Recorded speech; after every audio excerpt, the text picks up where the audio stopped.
Hello, good morning students. Students, do you like story ना?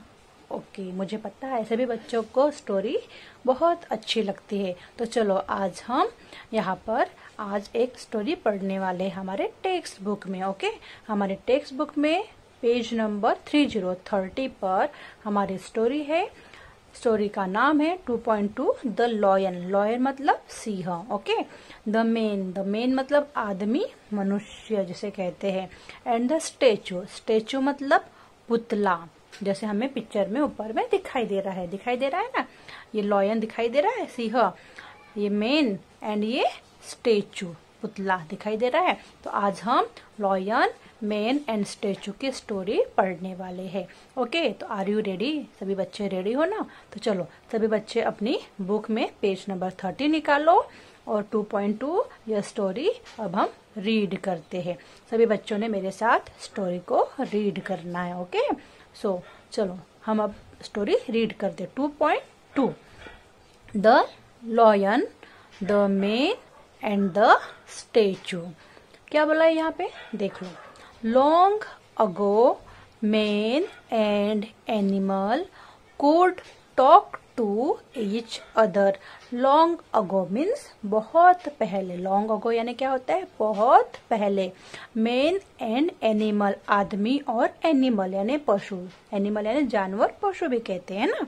Man and animal could talk to each other यानी बहुत पहले आदमी और मनुष्य, बहुत पहले मैन एंड एनिमल, यह दोनों एक दूसरे से, ईच अदर एक दूसरे से क्या करते थे? टॉक, बातें करते थे। बहुत पहले मैन एंड एनिमल एक दूसरे से, ईच अदर टॉक, एक दूसरे से क्या करते थे? बातें करते थे। Once a man and a lion got talking.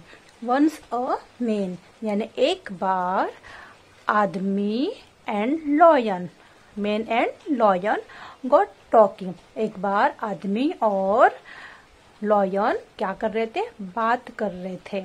The lion was very proud of his strength.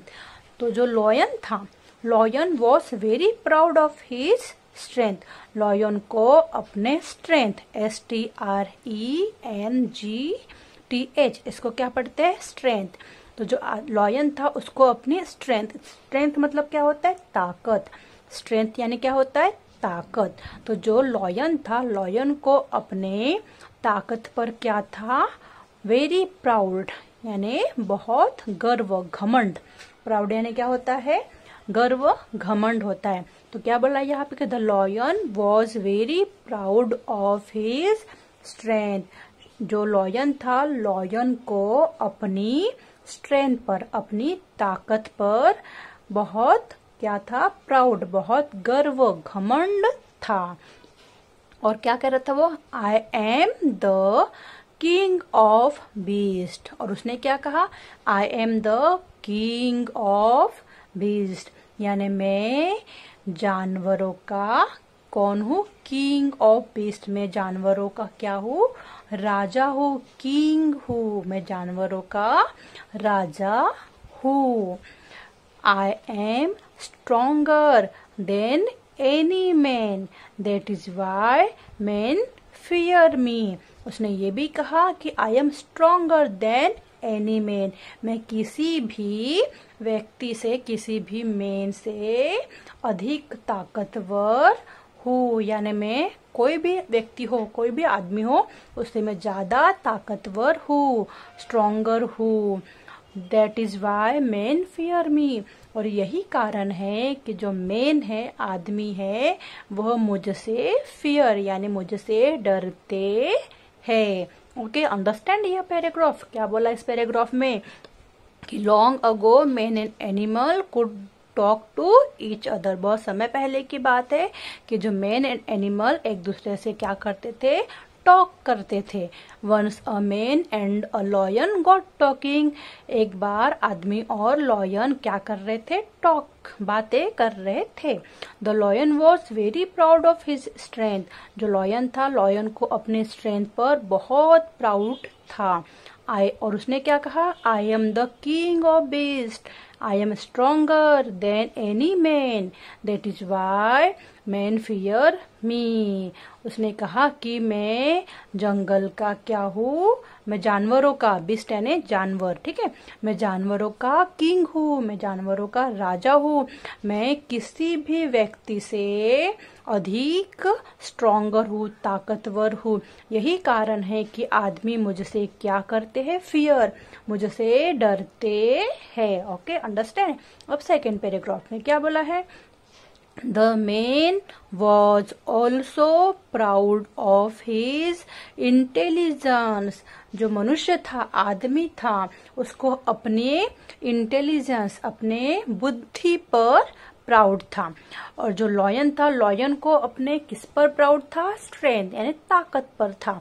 और आदमी को, मैन को किस पर प्राउड था, अपने इंटेलिजेंस यानी अपने बुद्धि पर प्राउड था। अब आदमी ने क्या कहा, don't forget that men are more intelligent than you are, that is why they can hunt you और कैप्चर यू। जब लॉयन ने कहा, है ना, ऊपर के पैराग्राफ में हमने देखा ना कि लॉयन को अपने ताकत पर बहुत गर्व था और उसने कहा था कि मैं किसी भी कोई भी आदमी हो उससे मैं ज्यादा ताकतवर हूँ और यही कारण है कि आदमी मुझसे डरते हैं। तो उसके जवाब में आदमी ने क्या रिप्लाई दिया कि आदमी अपने इंटेलिजेंस, अपने बुद्धि पर गर्व करता है और यही कारण है। और उसने क्या कहा कि don't forget that men are more intelligent than you are. और उसने कहा कि यह मत भूलना, डोंट फॉरगेट, यह मत भूलना कि मनुष्य तुमसे ज्यादा इंटेलिजेंट है, मोर इंटेलिजेंट, तुमसे कहीं ज्यादा, बहुत ज्यादा बुद्धिमान है। That is why they can hunt you और कैप्चर यू। और यही कारण है, इसीलिए वे तुम्हारी हंटिंग करते, तुम्हारा शिकार कर सकते हैं या तुम्हें पकड़ सकते हैं, कैप्चर यू, है ना, तुम्हें हंट भी कर सकते हैं और तुम्हें कैप्चर भी कर सकते हैं अपने बुद्धिमत्ता पर। जो लॉयन है, लॉयन को इंसान, मैन, उसका शिकार भी करते हैं और उसे पकड़ भी सकते हैं। Okay, understand second paragraph. अब थर्ड पैराग्राफ में क्या बोला है, they both began to argue about who was greater. अब दोनों जो थे, they both began to argue, and दोनों आपस में इस बात पर बहस कर रहे थे, आर्ग्यू कर रहे थे कि हु वॉज ग्रेटर यानी कौन ग्रेटर है, कौन महान है। Eight least the man took the lion to a statue in a big garden। At least यानी अंत में शेर आदमी को, the man, at least the man यानी अंत में आदमी को, the man took the lion to a statue in a big garden. अंत में आदमी शेर को एक बड़े, कहाँ पर लेके गया, बिग गार्डन में, एक बड़े बगीचे में, एक किसके पास लेके गया, स्टेचू के पास, एक बड़े बगीचे में एक पुतले के पास में ले गया। It showed the great hero Hercules standing proudly with a dead lion at his feet। और वहां पर जो जिस स्टेचू के पास बड़े गार्डन में लेके गया ना मेन लॉयन को, तो वहां पर एक महान योद्धा, ग्रेट हीरो हरकुलस, है ना, एक महान योद्धा हरकुलस स्टेचू, जो पुतला था, पुतले के रूप में गर्व के साथ स्टेचू था, जो हम पिक्चर में देखा ऊपर हम लोगों ने, ये जो पिक्चर देखा ना हमने, ये किसका पिक्चर है, हरकुलस, जो ग्रेट योद्धा था, ग्रेट हीरो है, हरकुलस के पुतले के रूप में गर्व के साथ में, है ना, प्राउड के साथ में, गर्व के साथ खड़ा था। और एक मृत यानी डेड लॉयन, मृत शेर उसके पैरों के नीचे पड़ा हुआ दिखाया गया था। ये जो स्टेचू दिख रहा है, ये स्टेचू कहाँ का था, बिग गार्डन का, जहाँ पर मेन उस लॉयन को लेके गया था। और ये जो स्टेचू है किसका है, हरकुलस का, जो महान बहुत बड़ा योद्धा था, हीरो हरकुलस का, है ना। ये दिख रहा है।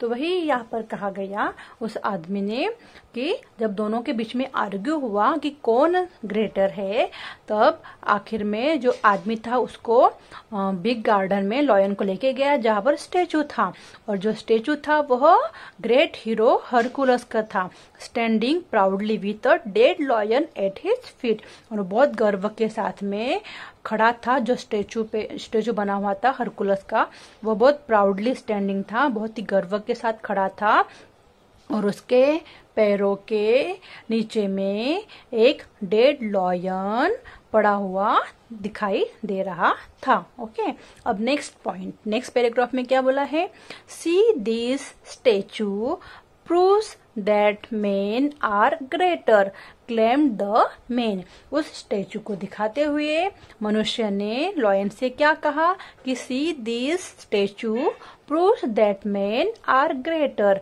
Claimed the men. देखो, मनुष्य महान होते हैं। मनुष्य क्या होते हैं? ग्रेटर होते हैं। मनुष्य महान होते हैं। यह पुतला इस बात को प्रूव करता है, इस बात को सिद्ध करता है।